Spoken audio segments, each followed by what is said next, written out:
رب العالمين والصلاة والسلام على سيد الأنبياء والمرسلين وعلى آله وأصحابه أجمعين أما بعد.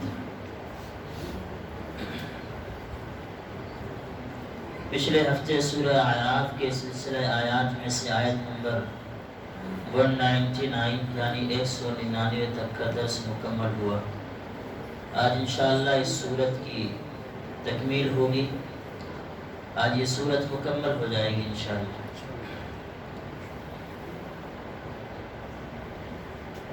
آج آیت نمبر 200 سے آگے تک کا درس ہے، اخیر سورت تک کا. پچھلے درس میں آیت نمبر 199 میں اللہ تعالیٰ نے رسول اکرم صلی اللہ علیہ وسلم کو ان لوگوں کے ساتھ جو آپ کے ساتھ بہتر سلوک نہ کریں، آپ کے ساتھ جہالت سے پیش آئیں، ان لوگوں کے ساتھ اللہ تعالیٰ نے آپ کو بہتر سے بہتر اخلاق سے پیش آنے کا حکم دیا اور یہ تعلیم دی کہ آپ اپنا بہتر اخلاق ان کے سامنے پیش کریں. معاشرے میں دو طرح کے لوگ ہوتے ہیں، اچھے بھی ہوتے ہیں اور برے بھی ہوتے ہیں، ظالم بھی ہوتے ہیں اور بہت سے وہ ہوتے ہیں جو ظالمین کے خلاف کھڑے ہونے والے ہوتے ہیں، مظلومین کی مدد کرنے والے ہوتے ہیں. دونوں طرح کے لوگ معاشرے میں ہوتے ہیں. اور نبیوں کی جو بعثت ہوتی ہے، نبیوں کو جو بھیجا جاتا ہے دنیا میں، وہ اسی مقصد کے لیے بھیجا جاتا ہے کہ امر بالمعروف کریں، نہی عن المنکر کریں، اچھائی کا حکم دیں اور برائی سے روکیں، اللہ کا تعارف کرائیں، صحیح راہ دکھلائیں. نبی کی بعثت کا مقصد ہی دنیا میں لوگوں کو اچھائی کی تعلیم دینا اور ان کو منکرات سے روکنا ہوتا ہے. تو نبی کا خصوصاً واسطہ ان دونوں قسم کے لوگوں سے خوب پڑتا ہے کہ وہاں اچھے بھی ہوتے ہیں، برے بھی ہوتے ہیں. جہاں برے ہوتے ہیں، جب نبی ان کو ہدایت کی تلقین کرتا ہے، ہر نبی کے ساتھ یہ واقعہ پیش آیا ہے کہ بہت سے لوگوں نے تو آسانی کے ساتھ رسالت کو قبول کر لیا، نبی کی بات کو مان لیا، اور بہت سے لوگ وہ ہوئے جنہوں نے تکلیفیں پہنچائی، ایذا دی اور غلط رویے اور غلط سلوک کر کے نبی کے ساتھ پیش آئے. اور بعض نبی پر ایک بڑی کچھ لوگوں نے ایمان لایا اور بعض نبی پر کچھ زیادہ لوگوں نے ایمان لایا. تو یہ سلسلہ چلتا رہا. تو حضور پاک علیہ الصلوۃ والسلام آخری نبی ہیں اور ختم نبوت کا تاج آپ کے سر پر سجا دیا گیا، اور آپ علیہ الصلوۃ والسلام کے بھیجنے کا مقصد بھی وہی جو تمام نبیوں کے بھیجنے کا مقصد.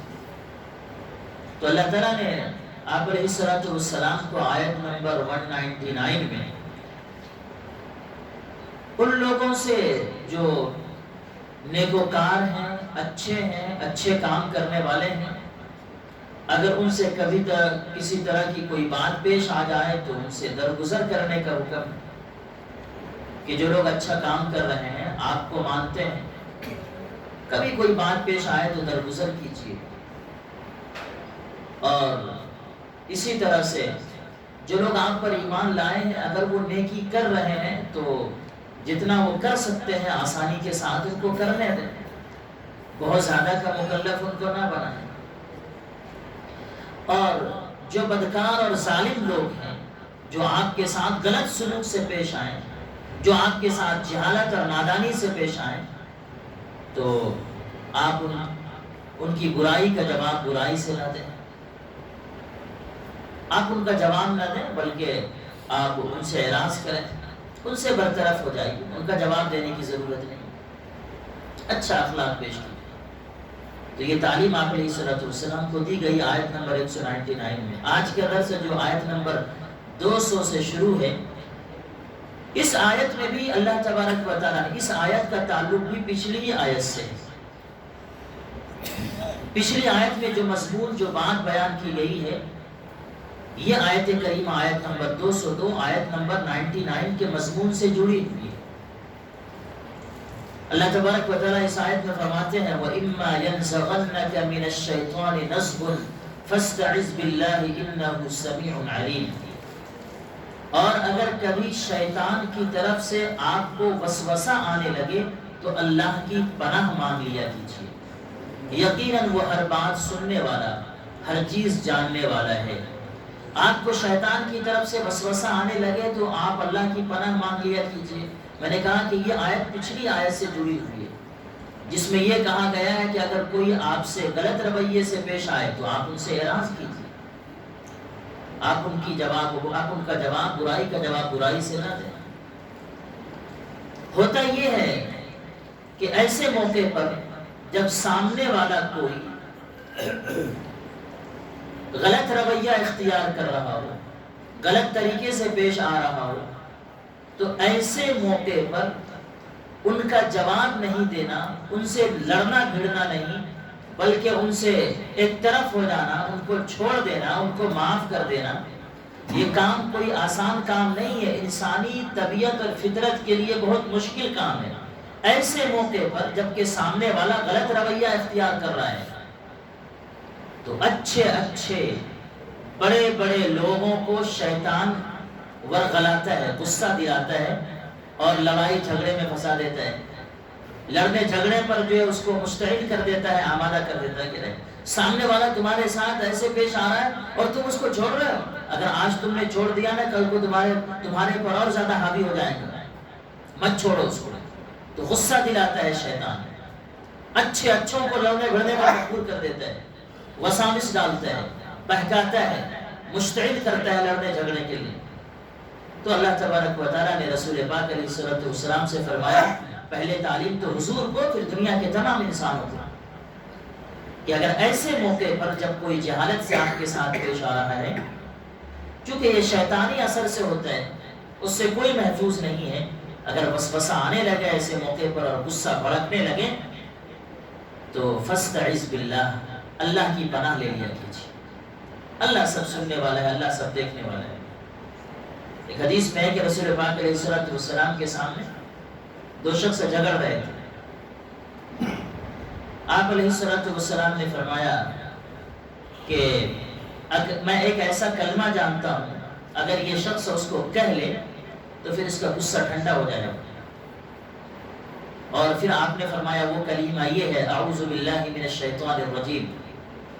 اس شخص نے حضور اکرم صلی اللہ علیہ وسلم سے یہ سن کر یہ کلمہ فوراً پڑھ لیا، اعوذ باللہ من الشیطان الرجیم، اس کا غصہ فوراً چلا گیا، دور ہو گیا۔ اعوذ باللہ کا مطلب ہوتا ہے میں اللہ کی پناہ میں جاتا ہوں، من الشیطان الرجیم، شیطان مردود سے۔ تو جب بھی وسوسہ آنے لگے تو اللہ تعالیٰ کی پناہ لے لینی چاہیے، اللہ کے پناہ میں اپنے آپ کو دے دینا چاہیے۔ اعوذ باللہ من الشیطان الرجیم اگر آدمی پڑھ لے، جیسا رسول پاک علیہ السلام نے فرمایا، تو آدمی کا غصہ جاتا رہے گا۔ تو اس میں اخلاق فاضلہ کی تعلیم حضور پاک علیہ السلام کو اور ہم سب کو دی گئی ہے کہ جب کوئی آپ کے ساتھ غلط رویہ اختیار کرے، شیطان اس وقت میں لڑنے بڑھنے پر مجبور کرے کہ شیطان ایسے موقع پر وسوسہ ڈالتا ہے، تو اپنے آپ کو اللہ کی پناہ میں دے کر اخلاق فاضلہ کا اور بہترین اخلاق کا نمونہ لوگوں کے سامنے پیش کیجیے۔ آگے اللہ فرماتے ہیں ان الذين اتقوا اذا مسهم طائف من الشيطان تذكروا فاذا هم مبصرون واخوانهم يمدونهم في الغي ثم لا يبصرون۔ جن لوگوں نے تقوی اختیار کیا ہے، انہیں جب شیطان کی طرف سے کوئی خیال آ کر چھوتا بھی ہے تو وہ اللہ کو یاد کر لیتے ہیں، چنانچہ اچانک ان کی آنکھیں کھل جاتی ہیں۔ گناہ کی خواہش نفس اور شیطان کے اثرات سے بڑے بڑے پرہیزگاروں کو بھی ہوتی ہے، ایسا نہیں ہے کہ صرف برے لوگوں کو ہوتی ہے، بڑے بڑے پرہیزگاروں کو بھی خواہش نفس اور شیطان کے اثرات سے ان کے اندر گناہ کا جذبہ پیدا ہوتا ہے۔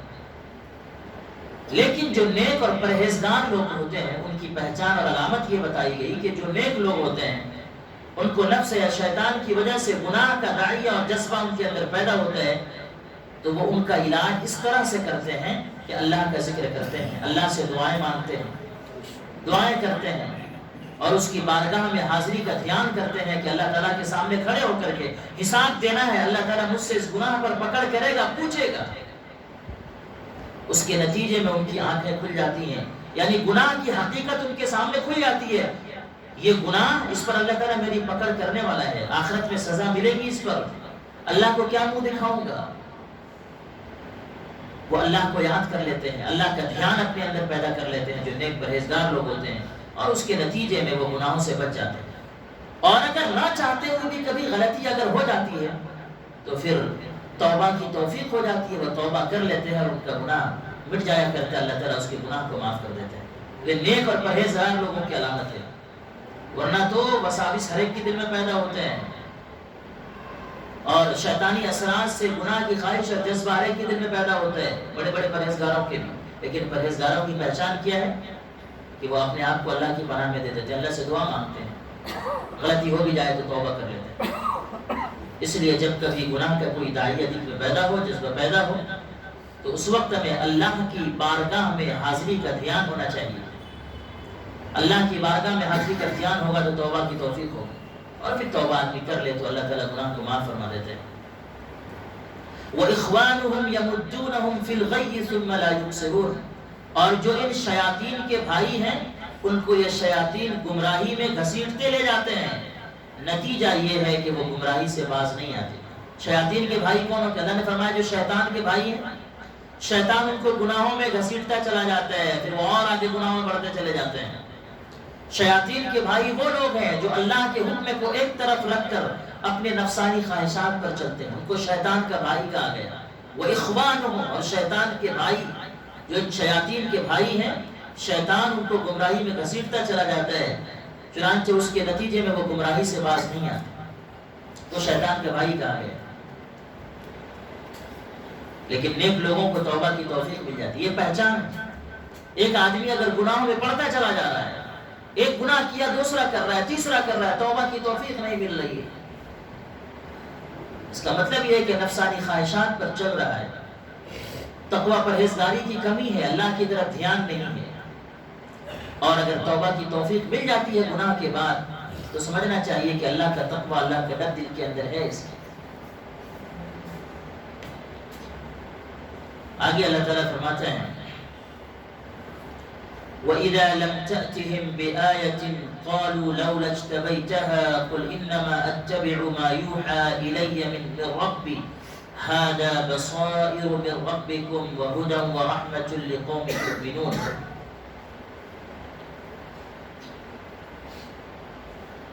اس آیت میں اللہ تبارک و تعالیٰ نے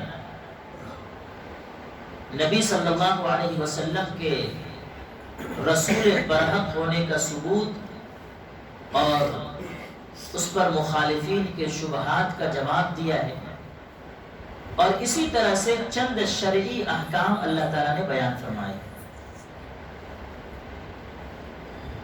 رسالت کے ثبوت کے لیے اللہ تبارک و تعالیٰ تمام نبیوں کو معجزات دیا کرتے ہیں. وہ نبی اللہ کے حکم سے معجزات لوگوں کے سامنے پیش کرتے ہیں. معجزات وہ باتیں کہلاتی ہیں جو عام طور سے جو چیزیں پیش نہیں آتی ہیں، خلاف عادت.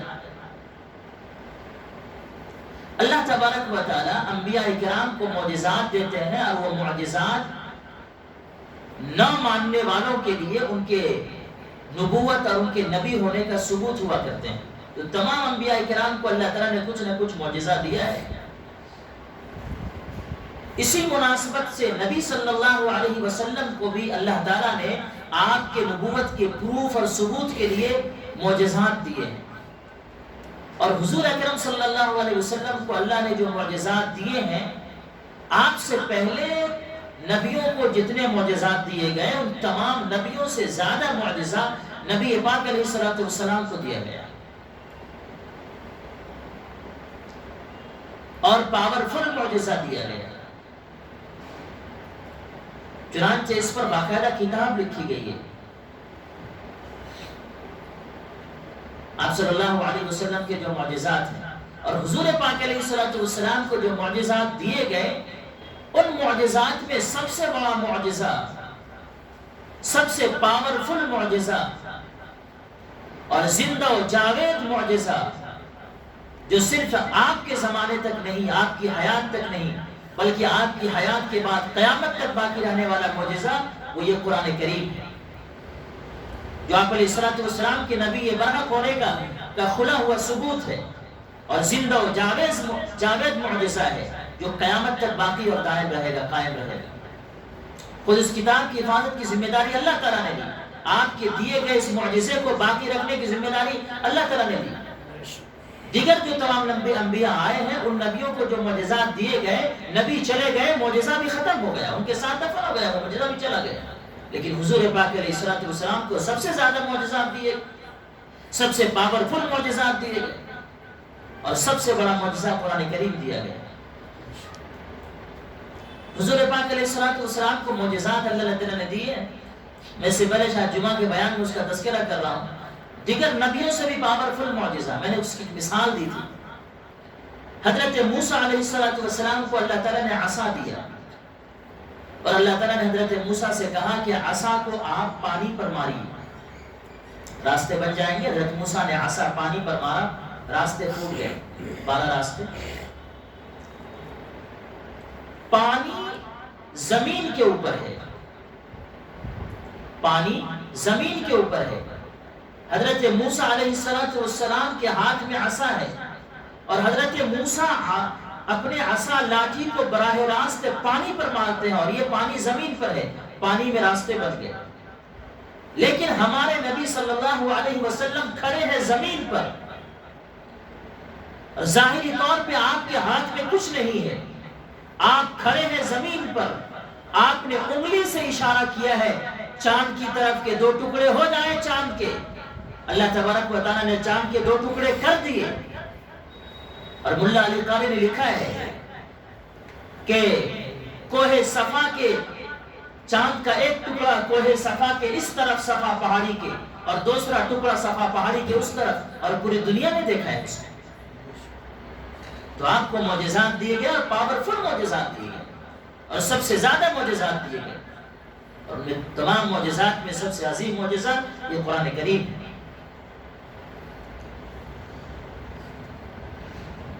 تو انبیاء کے نبوت کے ثبوت کے لیے اللہ تعالیٰ معجزات دیا کرتے ہیں۔ حضور پاک علیہ السلام کو معجزات دیے گئے، حضور نے بہت سے معجزے لوگوں کے سامنے پیش کیے، لیکن مشرکین مکہ ضد میں آ کر ہٹ دھرمی کی وجہ سے آپ علیہ السلام سے اپنے من کے مطابق نئے نئے معجزات کا مطالبہ کرتے تھے۔ یہ معجزہ پیش کر دیجئے، اچھا یہ معجزہ پیش کر دیجئے۔ اس کا جواب قرآن کریم کی اس آیت میں دیا گیا ہے۔ اللہ فرماتے ہیں وَإِذَا لَمْ تَأْتِهِمْ بِآيَةٍ قَالُوا لَوْلَا اجْتَبَيْتَهَا، اور اے پیغمبر جب آپ ان کے سامنے ان کا منہ مانگا معجزہ پیش نہیں کرتے ہیں تو یہ کہتے ہیں لولا اجتبیتها، تم نے یہ معجزہ خود اپنی پسند سے کیوں پیش نہیں کر دیا۔ جب آپ سے مطالبہ کرتے اچھا آپ یہ معجزہ دکھائیے، اور آپ نہیں دکھاتے تو یہ مشرکین کہتے تھے آپ نے معجزہ کیوں نہیں پیش کیا ہمارے سامنے جو ہم نے آپ سے کہا تھا۔ تو اس کا جواب دیا گیا قل انما اتبع ما یوحى الی من ربی، کہہ دو اے نبی آپ ان سے کہہ دیجئے میں تو اسی بات کا اتباع کرتا ہوں جو میرے رب کی طرف سے وحی کے ذریعے مجھ تک پہنچائی جاتی ہے۔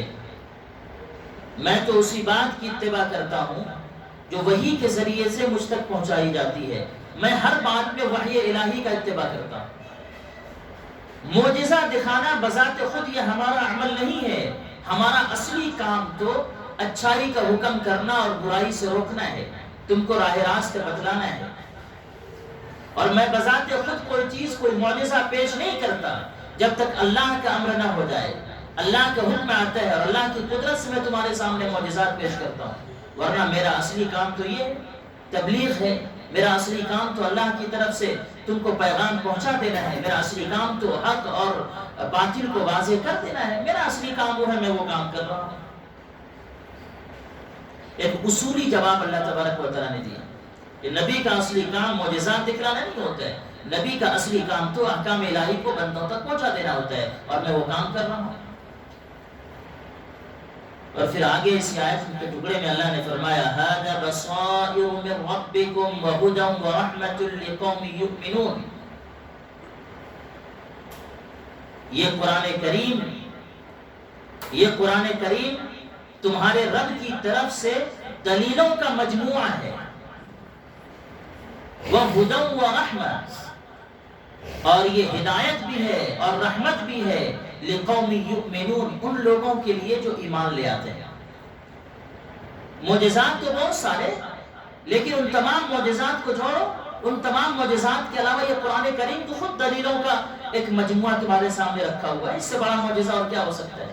اتنا بڑا معجزہ قرآن کریم کا تمہارے سامنے ہے، اور اتنا بڑا معجزہ کہ قرآن کریم نے چیلنج کر دیا عربوں کو، جن کی زبان ہی عربی تھی، کہ تم بڑے عربی داں ہو، تمہاری زبان عربی ہے اور عربی میں قرآن بھی ہے، تو تم پورا قرآن نہیں بلکہ قرآن کریم جیسی کوئی ایک آیت بھی پیش کر دو، ایک سینٹنس پیش کر دو قرآن کریم کی آیت جیسا۔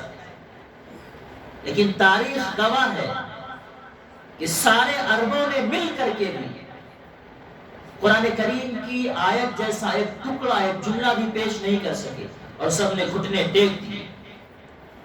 اللہ نے بتلایا نبی صلی اللہ علیہ وسلم سے کہہ دیجئے ھذا بصائر من ربکم، بہت سارے معجزات ہیں اور تم اور معجزات کا مطالبہ کرتے ہو تو ان کو چھوڑو، خود یہ قرآن جس کو میں لے کر کے آیا ہوں، یہ قرآن دلیلوں کا مجموعہ ہے، یہ بصیرتوں کا مجموعہ ہے، یہ خود ایک بڑا معجزہ ہے، جس میں اگر ادنا درجے کا کوئی آدمی بھی اگر غور و فکر کرے تو وہ یقین کیے بغیر نہیں رہ سکتا کہ یہ کلام تو رب ہی کا کلام ہو سکتا ہے، کسی انسان کا کلام نہیں ہے، اگر ذرا سا بھی کوئی غور کرے تو غور کر کے دیکھ لو۔ یہ دلیلوں کا مجموعہ قرآن ہے، اور یہ قرآن ہدایت بھی ہے اور رحمت بھی ہے۔ لیکن آگے فرمایا کہ ہدایت اور رحمت ان لوگوں کے لیے ہے جو ایمان لاتے ہیں۔ دلیل حق کی دلیل تو قرآن کریم سارے جہانوں کے لیے، لیکن مقصد تک پہنچانے والا اور رحمت کا مستحق بنانے والا یہ قرآن کریم انہی لوگوں کو ہے جو ایمان لاتے ہیں۔ رحمت کے مستحق، اللہ کی رحمت کے مستحق وہی بنتے ہیں اور مقصد تک وہی پہنچتے ہیں جو قرآن کریم پر ایمان لاتے ہیں۔ دلیل و حق تو سب کے لیے، لیکن رحمت سے فائدہ وہی اٹھاتے ہیں جو اس پر ایمان رکھتے ہیں۔ ہدایت پر وہی آتے ہیں، مقصد تک وہی پہنچتے ہیں جو اس پر ایمان لاتے ہیں۔ تو یہ شرط ہے۔ آگے اللہ تبارک و تعالیٰ نے کہ قرآن مومنین کے لیے رحمت تو ہے، لیکن اس رحمت سے فائدہ اٹھانے کی کچھ شرطیں بتائی ہیں۔ وَإِذَا قُرِئَ الْقُرْآنُ فَاسْتَمِعُوا لَهُ وَأَنصِتُوا لَعَلَّكُمْ تُرْحَمُونَ، اور جب قرآن کریم کو پڑھا جائے تو اس کو کان لگا کر سنو اور خاموش رہو تاکہ تم پر رحمت ہو۔ اس میں اللہ تبارک و تعالیٰ نے ایمان لانے والوں کو قرآن کریم جو رحمت ہے ایمان لانے والوں کے لیے، اس رحمت سے فائدہ اٹھانے کے شرائط بتلائے ہیں، اور شرط یہ بتلائی ہے کہ جب قرآن کریم کو پڑھا جائے تو اس کو خاموشی سے اس کو سنو، اس کی طرف کان لگاؤ اور خاموش رہو، اس لیے کہ آگے خود فرما دیا شاید تم پر رحم کیا جائے گا۔ اس آیت نے بتا دیا کہ جب قرآن کریم کی تلاوت ہو رہی ہو تو اسے سننے کا اہتمام کرنا چاہیے۔ البتہ تلاوت کرنے والے کے لیے بھی ضروری ہے کہ وہ ایسے مقامات پر بلند آواز سے تلاوت نہ کرے جہاں لوگ اپنے کاموں میں مشغول ہوں، جہاں لوگ سو رہے ہوں، اس لیے کہ ایسی صورت میں اگر لوگ تلاوت کی طرف دھیان نہیں دیں گے، لوگ اپنے کام میں مشغول ہیں، ایسی جگہ زور سے تلاوت کرے گا تو تلاوت کرنے والا گناہگار ہوگا۔ اس لیے ایسی جگہ پہ بلند آواز سے تلاوت نہیں کرنی چاہیے۔ اور بہت سے موقع پر ایسا دیکھا جاتا ہے کہ بہت سارے لوگ ایسی جگہ پہ ریکارڈنگ وغیرہ شروع کر دیتے ہیں جہاں لوگ اپنے اپنے کاموں میں مشغول ہیں۔ ہوٹلوں پر کھانا چالو ہے اور لوگ وہاں باتیں کر رہے ہیں اور کھا رہے ہیں اور قرآن کریم کی ریکارڈنگ چالو کر دی گئی۔ کہیں کسی مجمع میں یہ نامناسب بات ہے، نہیں کرنا چاہیے، جہاں لوگ اپنے کام میں مشغول ہوں، دھیان نہ جاتا ہو قرآن کریم کی تلاوت کی طرف، دھیان سے نہ سن سکتے ہوں، اور وہاں پر قرآن کریم کی تلاوت بلند آواز سے کی جائے۔ تو قرآن کریم کے رحمت کے مستحق ہونے کے لیے، فائدہ اٹھانے کے لیے اللہ نے شرائط بتلائی کہ جب بھی قرآن کریم کی تلاوت کی جائے تو خاموش رہو. یہ تمام حالات کے اعتبار سے ہے، چاہے قرآن کریم کی تلاوت نماز میں کی جا رہی ہو، چاہے قرآن کریم بیان اور خطبے میں پڑھا جا رہا ہو، اور چاہے قرآن کریم کی تلاوت کوئی کسی اور جگہ کر رہا ہو، تو وہاں پر خاموشی کے ساتھ قرآن کو سننے کا اہتمام کرنا چاہیے. وَاذْكُرْ رَبَّكَ فِي نَفْسِكَ تَضَرُّعًا وَخِيفَةً وَدُونَ الْجَهْرِ مِنَ الْقَوْلِ بِالْغُدُوِّ وَالْآصَالِ وَلَا تَكُن مِّنَ الْغَافِلِينَ. اور اپنے رب کا صبح و شام ذکر کیا کرو، اپنے دل میں بھی عاجزی اور خوف کے جذبات کے ساتھ، اور زبان سے بھی آواز بہت بلند کیے بغیر، اور ان لوگوں میں شامل نہ ہو جانا جو غفلت میں پڑے ہوئے ہیں. اللہ تبارک و تعالیٰ نے قرآن کریم کی اس آیت میں ذکر کرنے کے آداب بتلائے ہیں اور اس کا وقت بھی بتلایا ہے. ذکر کرنے کے آداب میں پہلا ادب تو یہ بتلایا گیا وَاذْكُرْ رَبَّكَ فِي نَفْسِكَ، آپ اپنے رب کا ذکر کیجئے اپنے دل میں. دل میں ذکر کرنے کی دو صورتیں ہو سکتی ہیں. ایک تو یہ ہے کہ آدمی زبان کو حرکت نہ دے، بلکہ اپنے دل کے اندر اللہ تبارک و تعالیٰ کے صفات کا اور اللہ تعالیٰ کی یاد کا خیال لائے. زبان کو حرکت نہ دے، زبان سے کچھ نہ بولے، بلکہ اپنے دل میں اللہ تبارک و تعالیٰ کی صفات کا خیال رکھے، جس کو ذکر قلبی کہا جاتا ہے. صرف فکر ہو، سوچے اللہ کی صفات کو، اللہ کی قدرت کو، دل میں صرف دل کی طرف دھیان لگائے، اسے ذکر قلبی کہتے ہیں. اور دوسری صورت یہ ہے، اور اللہ تعالیٰ کے جو اسما ہے، اللہ تعالیٰ کے جو نام ہیں، ان ناموں میں وہ جو صفات ہے اللہ تعالیٰ کی، اس میں غور کریں دل کے اندر. جیسے مثال کے طور پر اللہ تبارک و تعالیٰ کا ایک نام الرحمن ہے. تمام رحم کرنے والوں میں سب سے زیادہ رحم کرنے والا اللہ ہے. آدمی دھیان لگائے اپنے دل کی طرف اور اللہ کی صفت کا خیال دل میں لائے.